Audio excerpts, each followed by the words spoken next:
Retrospectively, the N64 is a console about quality over quantity. At only upwards of 400 games released for it, and even compared to the PS1 at the time, which literally has 10 times the amount released.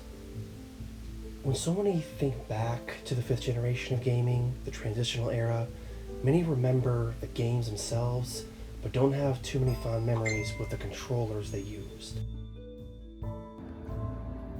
So I'm here to defend this controller.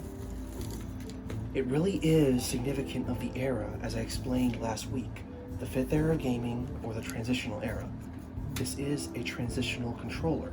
You've got your 2D layout and your 3D layout.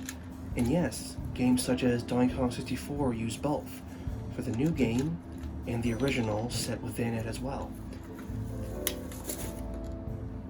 To think that even Sony had adapted from Nintendo by building the PS1 controller off the Super Nintendo by adding triggers and handles, and yet Nintendo, ironically, was deviating even further, and especially with this next generation by going in a whole new direction with an ergonomic layout, and still one of the best out there.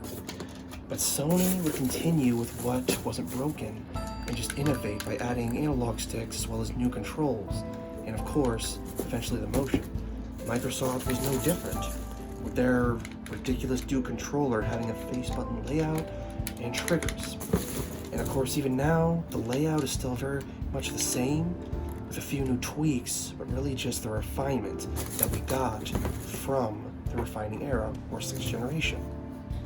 So my goal here is to open up your eyes to how this controller functions, and how it's properly defined as the transitional controller it still is. I don't hate it, nor do I love it, and I'm sure many people could never understand why it had 3 handles.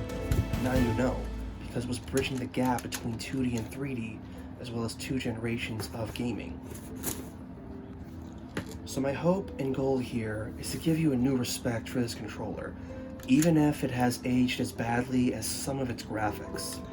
I myself am surprised at how many controllers I find comfortable, such as the 3D controller, and even the Xbox Duke. With kid hands, it felt terrible, but now it's surprisingly robust and functions really, really well. But I think I'm going to properly close out this video on a negative note.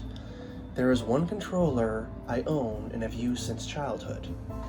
And no matter with my adult hands, or with the hands I had back then, I still cannot find a control to hold. And that, of course, is the Sega 3-button controller. I don't get it. I mean, no, my fingers do not rest there. I don't like the button feel and how awkwardly placed they are.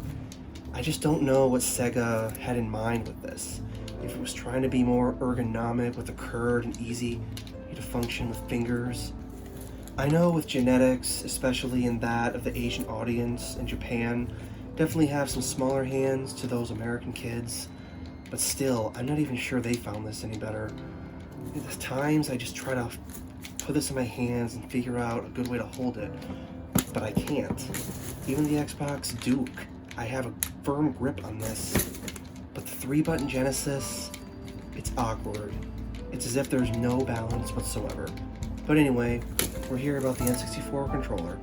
So yes, it is dated, as are the games.